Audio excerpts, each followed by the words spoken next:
अगर आप भी अपनी माँ से बहुत ज़्यादा प्यार करते हो तो इस कहानी को पूरा सुनना, और अगर कहानी पसंद आए तो हमारे चैनल को सब्सक्राइब भी कर देना। सोनू को उसकी माँ ने सब्जी लाने के लिए बाजार भेजा।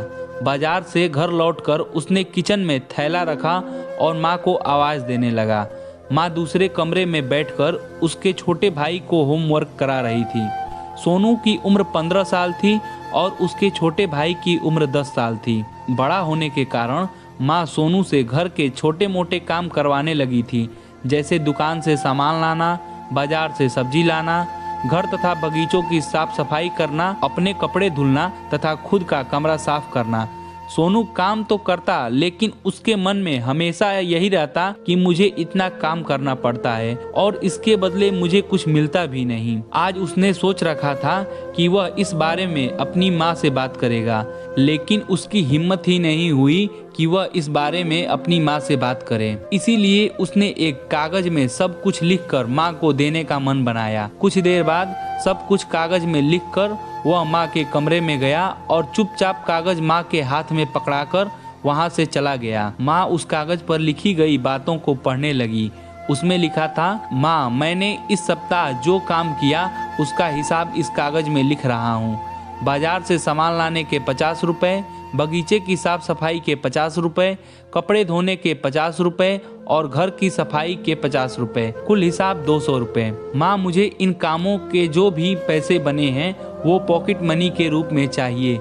आखिर कोई भी काम मुफ्त में नहीं किया जाता। माँ उस कागज को पढ़ने के बाद एक दूसरे कागज पर कुछ लिखने लगी।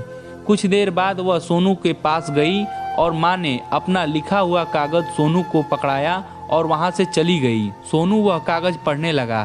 कागज में लिखा था, बेटा, तुमने अपना हिसाब दे दिया, अब मेरी बारी है। ये रहा मेरा हिसाब। 9 महीने मैंने तुम्हें अपनी कोख में रखा, उसकी कीमत कुछ नहीं। तुम्हें भूख लगने पर मैंने अपना दूध पिलाया, उसकी कीमत कुछ नहीं। तुम छोटे थे तब तुम्हारा ख्याल रखने की कीमत कुछ नहीं। तुम्हारे बीमार पड़ने पर रात रात भर जाग कर तुम्हारी सेवा की, उसकी कीमत कुछ नहीं। और मैं तुम्हें जितना ज्यादा प्यार करती हूँ, तुम बताओ उसकी कीमत मुझे क्या दोगे। ये पढ़कर सोनू की आंखों से आंसू बहने लगे।